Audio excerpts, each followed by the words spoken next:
Continuing my series on motivational topics, here are a few more backwards ass suggestions for people delivering motivational material, often written off as smug, pompous, dishonest idiots by an increasingly cynical and downtrodden public.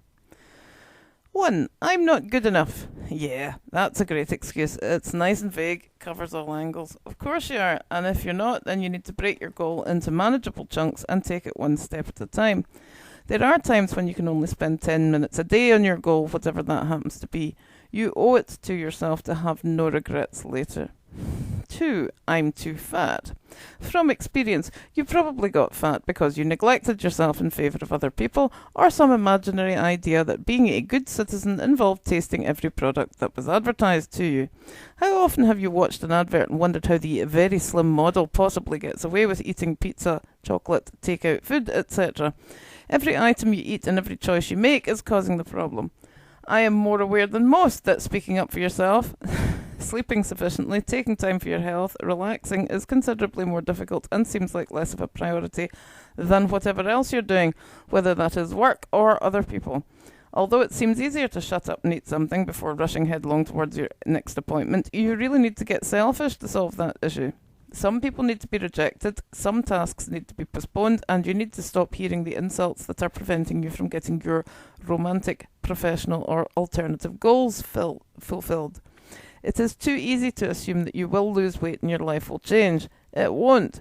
So you might as well get on with it before you're sitting in a chair wondering where your life went and why you didn't do whatever it is that you wanted to do. Most people would rather deal with a fat, considerate and thoughtful person than a selfish, thoughtless, go-ahead bore. If they can't manage it, they aren't worth your time anyway. 3. I'm too old.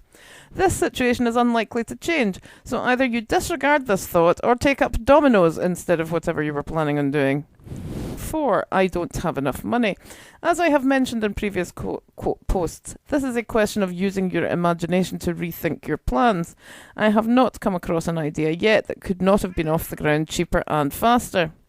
5. I don't have time. Either your aim is not important to you, in which case why are you even thinking about it, or it is, and you will make time. This is the most lame excuse of the lot. Again, it is a question of breaking down your plan into manageable chunks.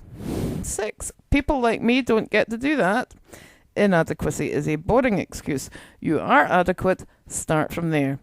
7. They won't listen to me anyway. Yes, people are often assholes. It's time you stopped listening to them. Get rid of them and do your own thing. 8. It's too big a risk. Compared with finding yourself in a care home with no visitors? If you rethink your plans, you will come up with a way of reducing your risk to a manageable level. If your priority is reducing risk, you need to take this into account and change your plans accordingly. 9. What if? Yes, you're going to be saying that a lot if you don't do something about developing your life the way you want it. 10. It's all right for him or her. She is better, more handsome, more intelligent, has contacts, more education than I do. They started out earlier than you, so what? 11. This stuff only applies to America. Whilst I concur that they are obsessed with money, self-development is not really about money. I don't plan to charge for anything I do until I have a sufficiently solid core from which to radiate. This takes time. There are many ways to build your little castle in the air.